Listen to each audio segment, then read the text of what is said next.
आज जो हमारे साथ में गेस्ट हैं अभी पीछे बैक स्टेज पर, उनका अपना एक प्लेटफॉर्म है योर स्टोरी के नाम से, जहां पर बहुत सारे एंटरप्रेन्योर्स की स्टोरीज वहां पर उन्होंने कवर करी हुई है। तो आज पहली बार ऐसा होने वाला है कि योर स्टोरी की जो फाउंडर है उनकी स्टोरी हम कवर करने वाले हैं अपने इस प्लेटफॉर्म के ऊपर। So please give a energetic and warm welcome to the one and only Shraddha Sharma.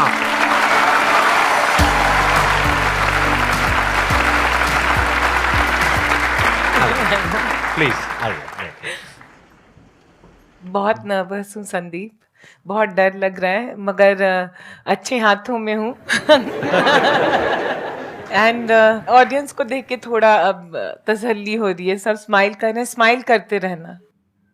आप बताएंगे आपने कब शुरू किया योर स्टोरी को, या ये थॉट कहाँ से आया? थोड़ा सा अपना बैकग्राउंड के बारे में प्लीज अगर आप शेयर कर सके तो। योर स्टोरी का थॉट अब मैं अभी बैठ के 2023 के जनवरी में अगर कहूँ, शुरू तो हुआ था 2008 में, मुंबई में शुरू किया था।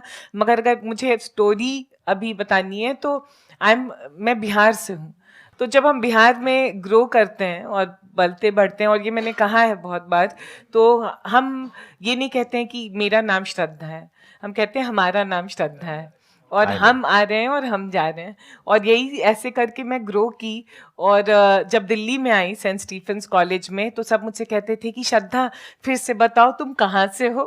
तो मुझे लगता था सब मुझे बहुत क्यूट फाइंड कर रहे हैं और बोल रहे हैं फिर से बताओ। फिर थोड़ा टाइम लगा, फिर पता चला कि एक्चुअली लोग मेरा मजाक, मुझे कोई क्यूट नहीं फाइंड कर रहा था, सब मेरा मजाक उड़ा रहे थे। और कहीं ना कहीं ये हमेशा लगा कि हम जैसे बात करते हैं, हम जो होते हैं, हम जहाँ से आते हैं, कितना ज़्यादा जजमेंट है उसको लेकर। And that was something that stayed with me always.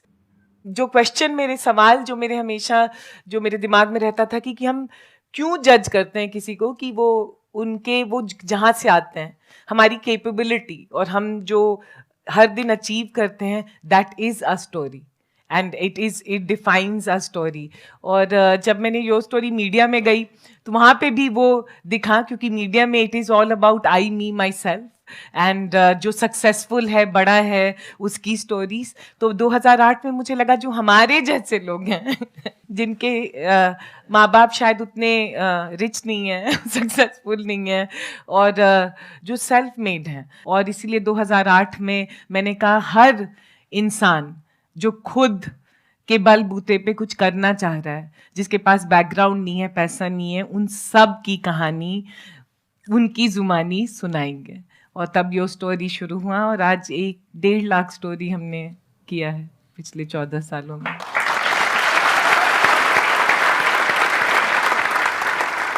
तो अगर 2008 की बात करी जाए, जब आपने शुरू किया योर स्टोरी को, क्या आपने मीडिया में कुछ जॉब किया था या क्या किया था? मैं टाइम्स ऑफ इंडिया में थी as a journalist, very short as a journalist, but brand, फिर स्ट्रैटेजी, और फिर जो लकीली मुझे अपॉर्चुनिटी मिला जो ओनर्स हैं टाइम्स ऑफ इंडिया, उनके साथ काम करने का बहुत ही कम उम्र में। फिर मैं CNBC में गई काफ़ी सीनियर रोल में, और मैंने देखा, समझा कि क्या हो रहा है और क्या नहीं। और फिर वहाँ से मैंने सोचा कि एक अपनी नई दुनिया होनी चाहिए जहाँ पे मेरे जैसे लोगों को सबको आवाज़ देनी होगी और सबकी स्टोरी सुनानी होगी बिना पैसा और ये के। It was like a dream that I have to make this happen. तो ये तो हो गया आइडिया जहां से आपके अंदर से आया कि ऐसा मैं कुछ करती हूँ। तो आपने वेबसाइट बनाई? हाँ। You were not from the tech background, तो आपने कैसे बनाई वेबसाइट? संदीप, दुखते रग पे मत कहो। अच्छा, नहीं, करो, सब कहते हैं टेक तो इंजीनियर नहीं है। हाँ, what are you, what tech startup? No. So मुझे लगता है जब बहुत ज़्यादा मैडनेस होता है किसी चीज़ के लिए तो लोग आ जाते हैं। उस समय मैं मुंबई में थी, और मुझे याद है 2 लड़कों ने, IIT मुंबई के स्टूडेंट्स ने मुझे हेल्प किया था वेबसाइट बनाने में। उनके साथ कॉलेज में बैठी थी, उन्हें भी, and you know, and that's why I think that young people make things happen. लोग क्यों आए आपकी वेबसाइट पे? क्योंकि आपको पहले से लोग जानते थे, because you worked in these companies, CNBC और TOI में आपने काम किया था, इस वजह से आपके पास में आए लोग? ये बहुत अच्छा क्वेश्चन है एक्चुअली, ये बहुत सही सवाल है, क्योंकि जो लोग मुझे जानते थे और वो बहुत बड़े बड़े लोग थे, तो मैंने एक कॉल किया कि मुझे इंटरव्यू में योर स्टोरी, सबको आवाज देना चाह रही हूँ, आप अपनी स्टोरी से शुरू कीजिए, क्योंकि कोई बड़ा आता है तो बाकी सब आएंगे, आ जाते हैं। तो बड़े लोगों ने मुझे बहुत अच्छे से कहा, very good idea, very good idea, all the very best. अभी तुम करो, हम आएंगे। और कोई नहीं आया और मेरा दिल बहुत बहुत टूटा। इनफैक्ट एक और संदीप एक स्टोरी है कि एक लड़की मुझे हेल्प करना चाह रही थी कि अच्छा तुम्हारा बहुत अच्छा आइडिया है, तो ये एंटरप्रेन्योर है गेमिंग में, मुंबई में अंधेरी में गेमिंग में अपना बिजनेस कर रहे हैं, वो अपना स्टोरी सुनाना चाहते हैं, तुम आ जाओ। तो मैं गई, ट्रेन लिया, पहुंची अंधेरी, 3rd फ्लोर में, आज भी मुझे याद है, और मैं बैठी हुई थी और वो सीईओ आया। Hi my name, I don't want to say my name is this, I said hi my name is Shraddha from Your Story. He said sorry कहाँ से? मैंने कहा योर स्टोरी से। बोला ये क्या स्टोरी है? मैंने सोचा तुम CNBC से हो, ये तुम योर स्टोरी से। एंड देन वो जो लड़की जिसने इंटरव्यू सेट किया था उसको कहा कैसे कैसे लोग को उठा के ले जाती हो, आई डोंट इवन नो। आपके सामने ही बोलने लग गया ऐसे। और मुझे लगा उस समय भर भर के रोना शुरू करूं। मैंने कहा नहीं, इस आदमी के सामने नहीं रोऊंगी, क्योंकि वो बोला I will not give interview to someone, मैं ऐसे ऐसे किसी जिसको जानता नहीं मैं क्यों दूं इंटरव्यू। और मेरा दिल, क्योंकि मेरा दिल था कि आवाज दो, स्टोरी सुनाओ, और ये और ऐसे। मैं उस दिन 3rd फ्लोर से चल के नीचे आई और पता नहीं आंख से आंसू आया, और मैंने कहा एक दिन यो स्टोरी को बहुत बड़ा बनाऊंगी, और दुनिया में जो भी हैं और यंग लोग हैं और जितने स्टार्टअप्स हैं और जितने लोग कुछ करना चाहते हैं सब इस प्लेटफॉर्म पे आना चाहेंगे। और संदीप 14 साल लगा है, बट आज बहुत millions of people are there, and बहुत चीज़ें हुई हैं। जब मैंने प्राइम मिनिस्टर का इंटरव्यू किया, जब मैंने रतन टाटा, आज दुनिया भर के बहुत सारे और इंडिया के बहुत बड़े बड़े लोगों सबको आई थिंक ऑलमोस्ट सारे एंटरप्रेन्योर्स आपके वहां पे कवर हो रखे हैं। आज की डेट में आपकी जो कंपनी है उसकी वैल्यूएशन है around $40 million if I am not wrong. तो आप ये बताइए कि शुरू में जब आपने ये किया तो आपको इनिशियल जो ब्रेक थ्रू होता है, यानी शुरू के जो 5-10 इंटरव्यूज हैं, वो कैसे मिले? वो आपने किन लोगों के करे? और उस पे भी जब तक व्यूज नहीं आएंगे तब तक और लोग नहीं आएंगे। तो it's all about traffic, it's all about views, it's all about popularity, all that stuff. Again a very good question. तो अगर मुझे शुरू करना होता तो शायद काफी आसान भी होता और टफ भी होता, और वो मैं बताऊंगी क्योंकि 2008 में जब मैंने स्टोरी शुरू की, जैसे you know anyone here if I tell your first story, तो मैं पहली प्लेटफॉर्म बन गई जब मैंने आपकी स्टोरी आपके जुबान में सुनाई, तो वो अपने फ्रेंड सर्कल में और हर जगह प्रमोट करने लगे। तो वो ऑर्गेनिकली, अभी जो इंग्लिश में कहेंगे नेटवर्क इफेक्ट, काफी सही था, क्योंकि people became promoters of the story, and उसके बाद लोग आने लगे वेबसाइट पे। Very interesting. मतलब आप लोगों को क्लियर हो रहा है ना कि क्या किया इन्होंने, कैसे किया। कुछ स्टूडेंट्स की हेल्प से एक वेबसाइट बनाई, वो भी इन्होंने खुद नहीं बनाई, कहीं से बनवाई, और वो भी आई थिंक फ्री में बनवाई होगी आपने। तो इन्वेस्टमेंट आपने कितना किया था अपने बिजनेस में उस टाइम पे? समोसा खिलाया था। तो ऐसा नहीं है इन्वेस्टमेंट नहीं किया। हाँ, उस टाइम पे इन्होंने क्या किया, एक वेबसाइट बनाई कुछ स्टूडेंट्स की मदद से, जहां पे कुछ समोसे लगे। फिर उसके बाद में वो वेबसाइट बनाने के बाद में लोगों को कांटेक्ट किया, और वो स्टोरी सिंपल टेक्स्ट में होती थी, कोई वीडियो नहीं, कोई ऑडियो नहीं, कुछ नहीं। तो सिंपल टेक्स्ट, यानी कि एक इंटरव्यू लिया, एक इंटरव्यू फॉर्म में वहां पे टेक्स्ट में आ गई, यानी कि एक वेबसाइट के ऊपर उनकी कहानी आ गई विद देयर फोटोग्राफ्स, राइट। तो देखा जाए तो बहुत ही सिंपल बिजनेस मॉडल है। आइडिया कितना सिंपल है, जो हम सोचते हैं ना कि आइडिया में क्या है। सोचो, एक वेबसाइट बनानी है, वो आज की डेट में बहुत सारे प्लेटफॉर्म्स है, कहीं से भी बन जाएगी। जाओ, जाकर के लोगों के इंटरव्यू लो और वहां पे उस वेबसाइट पे पब्लिश करो, और एक दिन $40 मिलियन की कंपनी खड़ी कर दो। मगर मैं यहाँ कहना चाहूंगी, the idea was simple but idea was tough, because my idea was media में आने के बाद कि मीडिया में चलता क्या है, नेगेटिव और सेंसेशनलिज्म। और मैंने कहा मैं योर स्टोरी शुरू करूंगी जहां पे मैं आपके बारे में नेगेटिव, आपको नीचा नंगा नहीं करूंगी।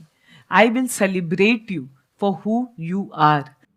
जो तुम्हारे अंदर अच्छाइयत है वो दिखाऊंगी, एंड वो 14 साल तक कंसिस्टेंटली दिखाना in a media space which is not positive, is always judgemental, was toughest part of running this business. ये तो हो गया कि आपका आइडिया कैसे स्प्रेड हुआ। ये आई थिंक सबको क्लियर है ना कि इनका आइडिया स्प्रेड कैसे हुआ। This is a perfect example of viral marketing, जिसको आज की डेट में हम बोलते हैं। वायरल मतलब क्या होता है कि जो अपने आप वर्ड ऑफ माउथ से स्प्रेड हो जाए। एडवर्टाइजिंग से आपको एक बार स्पाइक मिल सकता है, लेकिन अगर प्रोडक्ट में दम नहीं है तो वो वापस से नीचे गिर जाएगा। इन्होंने कोई एडवर्टाइजिंग नहीं करी, नहीं, सिर्फ एक वेबसाइट बनाई, वहां से कुछ लोग आए, उन्होंने आगे लोगों को बताया, फिर वहां से कुछ और लोग आए, उन्होंने आगे लोगों को बताया, धीरे धीरे वो बड़ा होता चला गया, धीरे धीरे वो फैलता चला गया और फैलते फैलते मिलियंस ऑफ पीपल तक फैल गया। आज की डेट में कितना ऑर्गेनिक ट्रैफिक है आपकी वेबसाइट पे? 10 मिलियन 10 मिलियन पर मंथ और पर ईयर?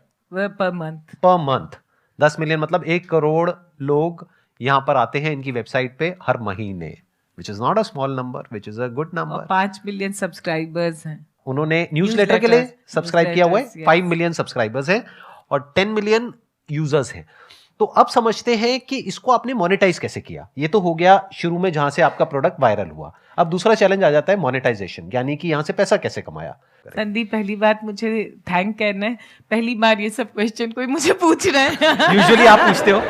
नहीं, और यूजुअली कोई सोचता ही नहीं है कि सुनना चाहिए या it's worth it, but I am thankful that you are telling in India my story, क्योंकि मैंने 14 साल से मेहनत करके एक प्रॉफिटेबल सस्टेनेबल बिजनेस बनाया है।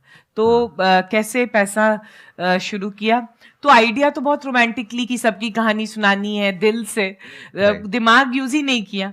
फिर पता चला दिमाग नहीं यूज किया है, क्योंकि पैसा कैसे बनेगा। स्टोरी स्प्रेड हो रहे हैं, सब कोई लव कर रहा है स्टोरी और सबको बहुत वैलिडेशन मिल रहा है, मगर पैसा कैसे बनेगा, बहुत बड़ा सवाल था मेरे सर पे। और मिडिल क्लास से आने से, और जहाँ से जिस बैकग्राउंड से मैं आ रही थी, मेरी मदर और मेरे घर में पैसा कमाना बहुत इंपॉर्टेंट था, क्योंकि ऐसा नहीं था कि कोई घर से पैसा भेज रहा था या कुछ वो था। तो स्ट्रेस भी काफी है और पैसे को लेके काफी स्ट्रेस होने लगा। और प्लस आप एक सेफ और सिक्योर जॉब कर रहे थे जिसको आपने छोड़ा था, जहाँ से पैसा आ रहा था। और यहाँ पे कितने टाइम तक पैसा नहीं आया था योर स्टोरी शुरू करने के बाद में? 1 साल तक। 1 साल तक कोई पैसा नहीं आया? नहीं।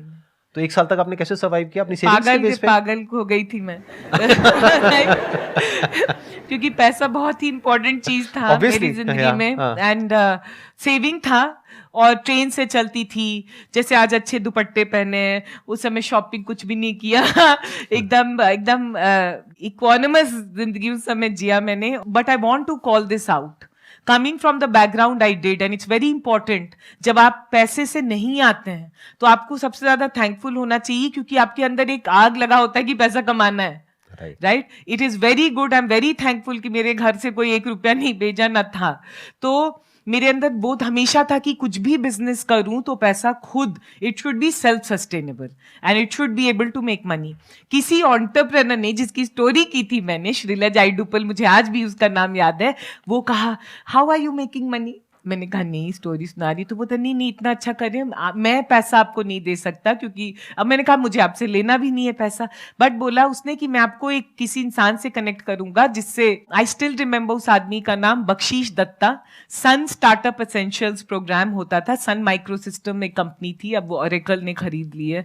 उसने मुझे एक फर्स्ट चेक ही gave me of 1 lakh rupees to run a programme campaign, ad campaign on your website, yes, to get enroll people for Sun Startup Essential program। और फिर वहां से कहानी शुरू हो गई। और एक बात कहना चाह रही हूँ कि हर साल हम प्रॉफिटेबल कंपनी रहे। फंड रेज किया मैंने 2015 के एंड में, तो 15 से 17 तक हम नहीं प्रॉफिटेबल थे, क्योंकि काफी एक्सपैंड किया, but we were profitable even in pandemic. और इस साल भी टचवुड रहेंगे। तो अब इंटरेस्टिंग पॉइंट ये है कि यहाँ से आपकी रेवेन्यू आनी शुरू हुई। yes. यानी अब आपको समझ आया कि अच्छा ऐसे भी पैसा कमाया जा सकता yes. है, यानी अपनी वेबसाइट पे एड्स रन करके। तो आप थोड़ा सा बताएंगे कि रेवेन्यू आपकी किस तरीके से रही, ग्राफ क्या रहा, जैसे पहले साल में कितनी रेवेन्यू थी, फिर उसके बाद कितनी हुई, कैसे बढ़ी रेवेन्यू? जहाँ पे मैं सोचती हूँ कि मैंने डिसरप्ट किया मॉडल, कि एड से पैसे नहीं कमाए, क्योंकि एड जो होता है वो अगर देखिए तो उसके लिए 100 मिलियन 1 बिलियन व्यूज और ये सब, उससे स्केल का पैसा बनता है। तो मैंने देखा, मैंने B2B मीडिया बनाने, बैकएंड मॉडल B2C था स्टोरीज, बट बैकएंड में मैंने कहा B2B, जिन सारे जो स्टोरीज कर रहे हैं उसमें काफी डेटा और इंटेलिजेंस मिल रहा था। एक कोट है, ब्रेने ब्राउन कहती है, stories are data with souls. So there was a very strong data and intelligence that started getting built on the background. और फिर हम उसको लेके जैसे B2B journals and trade bodies do, हमने काफ़ी मीटअप्स किए तो उससे पैसा बना. सेकंड, हमने एक प्रॉपर्टी 2010 में शुरू किया है, अभी 13-14 साल हो गया है, टेक्स पार्क्स करके. वो काफ़ी बड़ा स्टार्टअप में सबसे बड़ा इवेंट होता है, दुनिया भर से लोग आते हैं उसको अटेंड, तो वो एक बहुत बड़ा IP बना.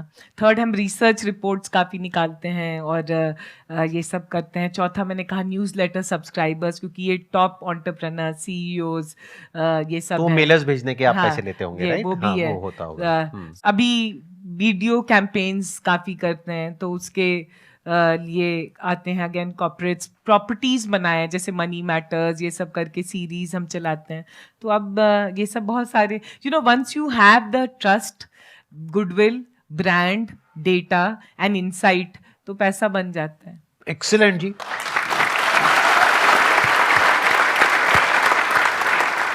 अब बताइए, अगर आप लोगों के माइंड में कोई क्वेश्चंस आ रहे हैं, कुछ आप पूछना चाहते हैं इनसे, जो भी अभी तक इन्होंने शेयर किया उसके बारे में. हाँ, आप बताइए, इनको माइक दीजिए. 14 इयर्स का जो आपका मतलब इतना टफ टाइम गया, इसमें इतने सारे ब्रेक थ्रूज थे, तो मतलब बहुत पेशेंस चाहिए होगा. तो उस टाइम पे ऐसा क्या था जो आपको इतना ज़्यादा मोटिवेटेड किया? मोटिवेट दो चीज़ें मुझे अभी अगर मैं आंसर करूं, मुझे मोटिवेट किया. पहले तो ये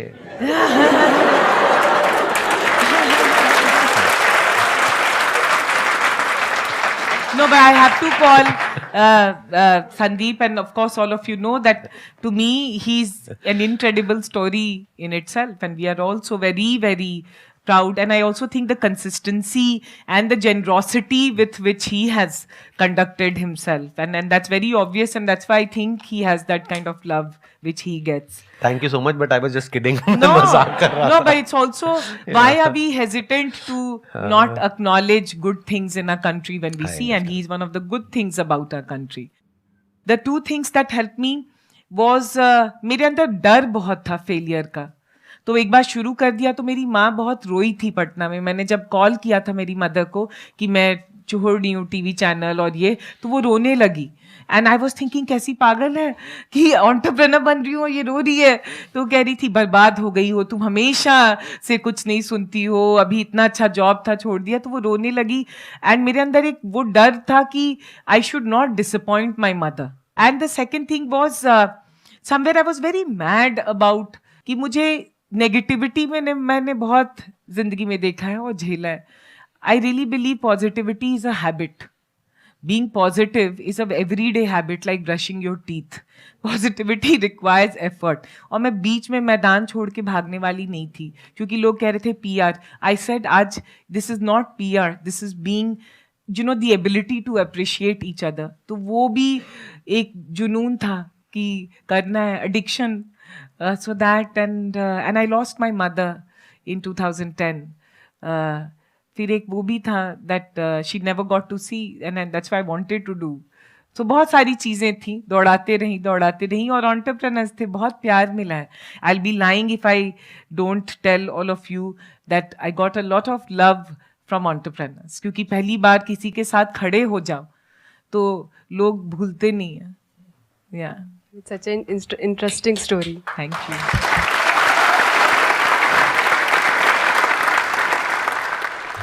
स्टोरी टेलिंग एक आर्ट है, अपनी बात दूसरे के सामने रखना, वो कैसे इम्प्रूव करे मैम, और स्टेज स्पीकिंग कैसे इम्प्रूव करे? The only thing you will become a good storyteller is by making mistakes and making a joke of yourself. लोग हंसें, मतलब आगे चल के अच्छाइयत पे हंसें और कुछ अच्छे जोक्स पे हंसें, but you have to come and stand on the stage. It is again an everyday habit. Right जो भी अच्छे स्टोरी टेलर्स को ऑब्जर्व करो, जो भी हैं, संदीप को देखो, दे डू, मतलब इट डजंट कम ओवरनाइट. हर दिन वो आके खड़े होते हैं. दूसरा, मुझे लगता है अगर अच्छा स्टोरी टेलर बनना है तो अच्छा इंसान बनना बहुत जरूरी है, because you need to understand human beings. For me what I like is not the story you tell, what I like is the story you are not telling me. Right, to understand that. लोग को पहचानना शुरू करोगे तो story teller अपने आप. और practice करो, खड़ो स्टेज पे, अपना मजाक उड़ाओ, लोग ताली नहीं बजाएंगे तो ठीक है, but you will get the game. Story telling में क्या होता है, जैसा कि इन्होंने कहा कि अपना मजाक उड़वाने के लिए हमको हमेशा तैयार रहना है, यानी कि जो सच है जैसा है वैसा बोलने का दम रखो। Yeah. क्योंकि अगर आप अपने आप को परफेक्ट दिखाओगे हमेशा, तो सामने वाला इंसान समझ जाएगा कि आप एक्टिंग कर रहे हो, और एक्टर्स को कोई नहीं देखना चाहता, even if it's a movie आप एक्टर्स को देखने के लिए जाते हो या कैरेक्टर को देखने के लिए जाते हो? तो आपको क्या करना होगा कि एक्टिंग नहीं करनी है, जो एक्चुअल में जैसे हो जो हो बोल दो, और वही चीज कनेक्ट करेगी, and that is story telling. मतलब कि सामने वाला रिलेट कर सके। वो रिलेट तभी करेगा जब आप बिना किसी फिल्टर के बोल रहे हो, अंदर से जो हो जैसे हो बस बोलते चले जा रहे हो, सामने वाला भी अपने आप ही उस जोन में चला जाएगा। वो कहेगा अरे अरे अरे अरे, मतलब एक ऐसी कहानी उसके माइंड में बिल्ड हो जाएगी। अगर if you talk about great story telling, एक स्टोरी टेलिंग हो सकती है which is like fake story telling, उसको आप सुनोगे पढ़ोगे और भूल जाओगे एक दिन में। बट कुछ ऐसी कहानियां होती है जो अंदर टच कर जाती है, मतलब याद रह जाती है। जैसे अगर मेरी बात करी जाए तो मेरे दिमाग में एक मैंने बायोग्राफी सुनी थी डॉक्टर एपीजे अब्दुल कलाम की, वो कुछ टच कर गया था। There was an honesty in that story. तो if you want to be a great storyteller, तो बी ऑनेस्ट, बी ऑथेंटिक। किसी के जैसा बनने की कोशिश मत करो। जो आपकी कहानी है, जैसी कहानी है, बिना ये सोचे कि हाँ उसका कुछ अच्छा हो रहा है, बुरा हो रहा है, ये हो रहा है, वो हो रहा है, whatever it is, without thinking of the consequences और आउटकम, जस्ट से इट।